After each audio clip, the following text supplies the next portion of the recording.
வணக்கம், welcome to my channel. So வருகின்ற 2026 சட்டமன்ற தேர்தலில் பாரதிய ஜனதா கட்சி அதிமுகவுடன் கூட்டணி அமைத்திருக்கிறது. அந்த அதிமுகவை பற்றி முன்னமே 2 வீடியோக்களில் பார்த்தோம். அதன் தொடர்ச்சியாக மேலும் இப்போது பார்ப்போம். ஸோ அதிமுக தன்னுடைய வேட்பாளர்கள் அறிவித்திருக்கிறது. யார் என்று பார்த்தால் எல்லாருமே பழைய முகங்கள் தான். கிட்டத்தட்ட 18 பேரோ 20 பேரோ முன்னாள் அமைச்சர்களாக 2016 21 வரை அதிமுக ஆட்சியில் அமைச்சர்களாக இருந்தவர்களே மீண்டும் போட்டியிடுகிறார்களாம். இவர்களெல்லாம் இதில் பார்த்தால் இவர்களெல்லாம் பதவி மோகம் விட்டு போனதாக தெரியவில்லை. நன்றாக சம்பாதித்தாகிவிட்டது கோடியாக. இப்போது பதவி என்பது ஒரு அந்தஸ்தாக நினைக்கிறார்கள். கிட்டத்தட்ட எல்லாருமே பார்த்தா 70-75 வயதில் இருக்கிறார்கள். பொதுவாக இந்த வயதில் யாரும் வேலைக்கு எடுக்க மாட்டார்கள். வேலைக்கு விட்டு முதலே வேலையை விட்டு ரிட்டைர்மெண்ட் கொடுத்து விட்டிருப்பார்கள் 58 வயதுகளிலே பொதுவாக. ஆனால் இவர்கள் இன்னும் 70 வயசை தாண்டினாலும் இன்னும் பதவி வேண்டும் என்று பார்க்கிறார்கள். இவர்கள் இந்த வயதில் நாட்டுக்கு என்ன செய்ய போகிறார்கள் என்று தெரியவில்லை. முக்கியமாக இவர்கள் பதவியிலிருந்து விரட்டப்பட்டார்கள் மக்களால். இதில் பார்த்தால் வளர்மதி என்பவரும் உங்களுக்கு தெரியும். அவரும் வேட்பாளராம். இத்தனை வருடங்களாக எங்கிருந்தால் தெரியவில்லை. என்று அவரும் சமூக பணி, கட்சி பணி, நாட்டு பணி ஆற்ற வேண்டும் என்று வேட்பாளராக நிற்கிறார். பாஜகவின் தேர்தல் வியூகத்தின் லட்சணம் அப்படி இருக்கிறது.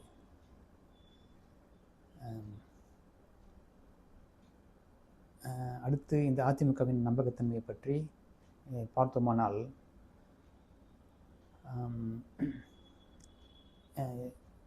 இவர்கள் அதிமுகவினர் பாஜகவுடன் முரண்பட்டிருக்கின்ற சமயத்தில், அதாவது கூட்டணி அமைப்பதற்கு முன்பு என்னவெல்லாம் பேசினார்கள். அண்ணாமலையை தரக்குறைவாக பேசினார்கள், தெரிந்தது. ஆடு என்று விமர்சித்தார்கள், தெரிந்தது. அதில் ஒரு அமைச்சர் செல்லூர் ராஜு என்பவர் சொல்லியிருந்தது தெரியும் நமக்கு. இதே செல்லூர் ராஜு என்ன செய்திருந்தார் என்றால், காங்கிரஸ் கூட்டணியுடன் சேருவதற்கு அழைப்போடு விடுத்திருந்தார் தன்னுடைய ட்விட்டர் பக்கத்தில். காங்கிரஸ் தலைவர் ராகுல் காந்திக்கு கூட்டணிக்கு அழைப்பு விடுப்பது போன்று, ஒரு நட்புறவுக்கு அழைப்பு விடுப்பது போன்று ஒரு ட்விட்டரோடு கொடுத்திருந்தார். இப்படி நம்பகத்தன்மை இல்லாத அதிமுகவுடன் பாஜக டெல்லி தலைமை கூட்டணி அமைத்திருக்கிறது. விளைவு என்ன ஆகும்? அடுத்து இப்போது சரி, தேர்தல் பிரச்சாரம் சமயங்களிலும் திமுகவின் மு.க. ஸ்டாலின் அதிமுகவை பாஜகவுடன் கூட்டணி வைத்தது குறித்து விமர்சிக்கும் போது, எடப்பாடி பழனிசாமி அவர்கள் என்ன சொல்கிறார்கள் என்றால், திமுக கூட்டணி வைத்தால் பரவாயில்லை, நாங்கள் வைக்கக்கூடாதா என்றுதான் கேட்கிறார். ஆனால் நியாயமான மனிதராக இருந்தால் என்ன சொல்ல வேண்டும்? நியாயமான கூட்டணி தர்மத்தை அனுசரிப்பதாக இருந்தால் என்ன சொல்ல வேண்டும்?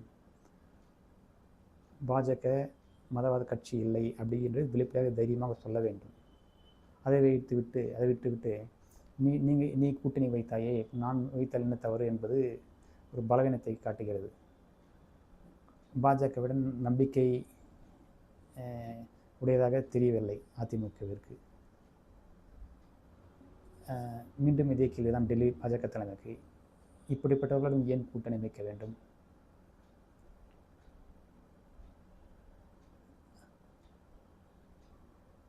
அடுத்து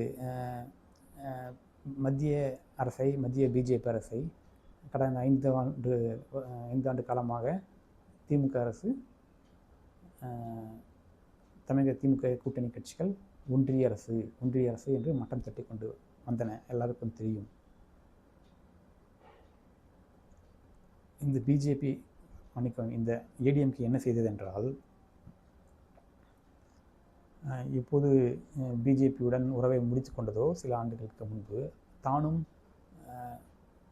ஒன்றிய அரசு என்று மத்திய அரசை சொல்ல ஆரம்பித்தது. மத்திய பிஜேபி அரசு தானும் ஒன்றிய அரசு என்று ஏடிஎம்கே சொல்ல ஆரம்பித்தது. இப்படி இவர்கள் கழட்டை விட பிஜேபி கழட்டை விட தயாராக தான் இருக்கிறார்கள், இருப்பார்கள். இவர்களுடன் பிஜேபி தலைமை ஏன் கூட்டணி அமைக்க வேண்டும்?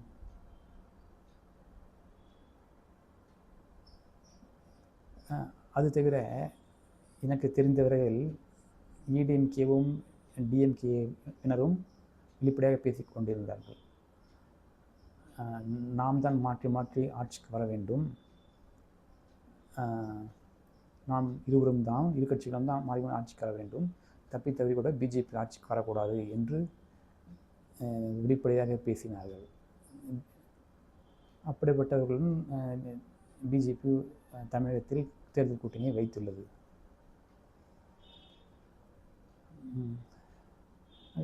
அதற்கேற்றால் போலதான் தமிழக பாஜகவிற்கு ஒதுக்கப்பட்ட சீட்களின் எண்ணிக்கை உள்ளது, 28 தொகுதிகள். இது ஒன்றுமே இல்லை என்று முன்பே பார்த்தோம்.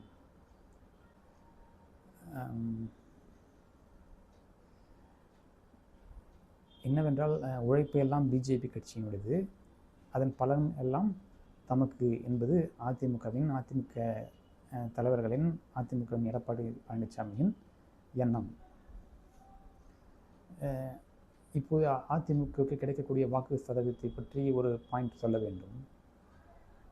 இப்போ புதிதாக 2 வருடங்களாக நடிகர் விஜய் கட்சி ஆரம்பித்திருக்கிறார், தாவேகா என்று. ஸோ கணிசமான வாக்குகள் தாவேகாவிற்கு போகக்கூடும். மேபி மொத்தமாக தாவேகா வாங்கக்கூடிய சதவீதம் 10% இருக்கலாம், அல்லது அதிகமாக இருக்கலாம். 10% என்று வைத்து கொண்டாந்தால் கூட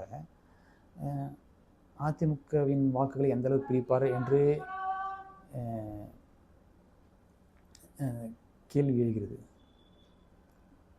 அதிமுகவின் எந்தளவு வாக்கு சதவீதத்தை அவர் பிரிப்பார், தான் சுவீகரித்துக் கொள்வார் என்று ஒரு கேள்வி, சந்தேகம் பிறக்கிறது.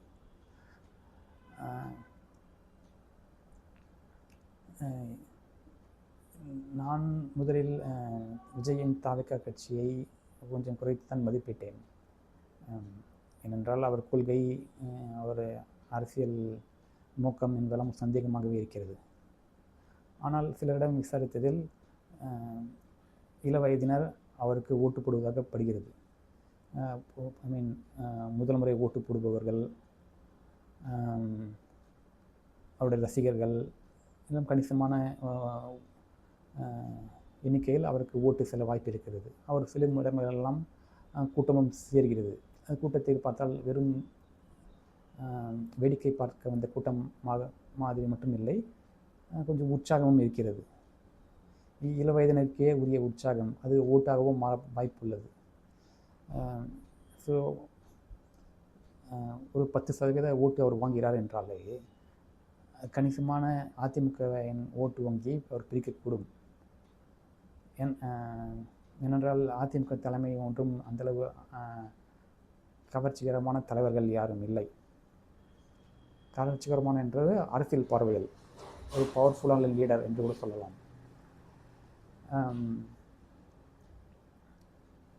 ஆகவே பெரும்பாலும் அதிமுகவின் ஓட்டுகளை பிரிக்கக்கூடும்.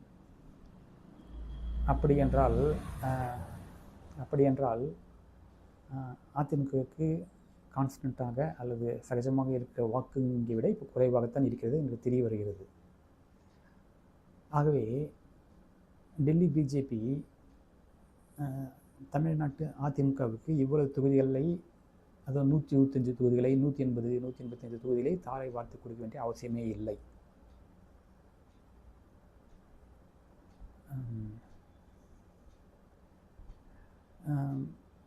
இது ஒன்று.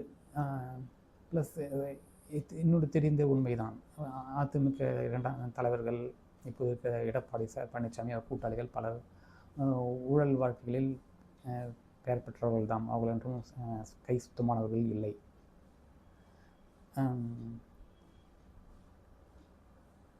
ஆகவே இன்கேஸ் ஆச்சரியமாக இந்த அதிமுக கூட்டணி ஆட்சி அமைந்தால் கூட பின்னாலும் எப்படி நடக்கப் போகிறார்கள் என்று தெரியும்.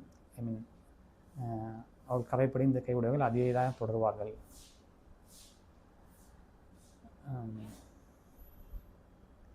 ஆகவே இவ்வளவு நெகட்டிவ் பாயிண்ட் அதிமுக பக்கம் இருக்கும்போது டெல்லி பிஜேபி அதிமுகவுடன் ஏன் கூட்டணி அமைத்தது? மற்றும் அதிமுக தலைமை திரும்ப திரும்ப சொல்வது என்னவென்றால் கூட்டணி ஆட்சி இல்லை என்பது எடப்பாடி பழனிசாமியின் பேச்சு. கூட்டணி ஆட்சி இல்லை என்றால் ஏன் கூட்டணி மாத்திரம் வைத்துக் கொள்ள வேண்டும்?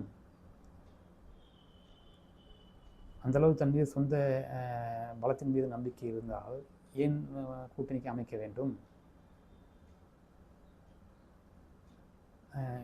பிஜேபி இந்த 5 வருடங்களாக செய்த முயற்சி உழைப்புகளின் பலனை மற்றும் தான் அனுபவிக்க வேண்டும். ஆனால் கூட்டணி ஆட்சிக்கு இடம் கொடுக்க மாட்டேன் என்பது பழனிசாமியின் சித்தாந்தம். இதற்கு கண்டிப்பாக டெல்லி பிஜேபி இடம் கொடுத்திருக்கக்கூடாது.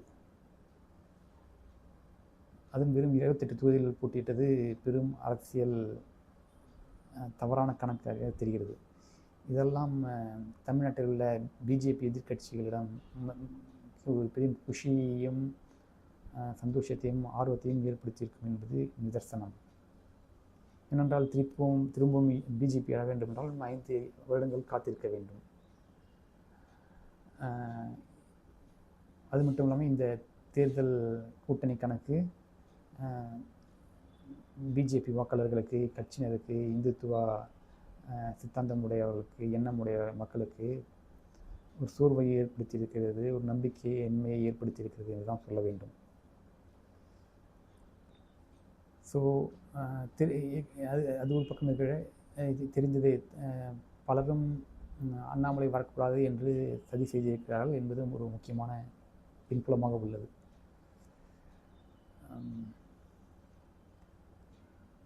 இது எந்த விதத்திலும் தமிழக பிஜேபியை ஆட்சி கட்டிலை நோக்கி கொண்டு செல்லக்கூடிய காரியம் இல்லை.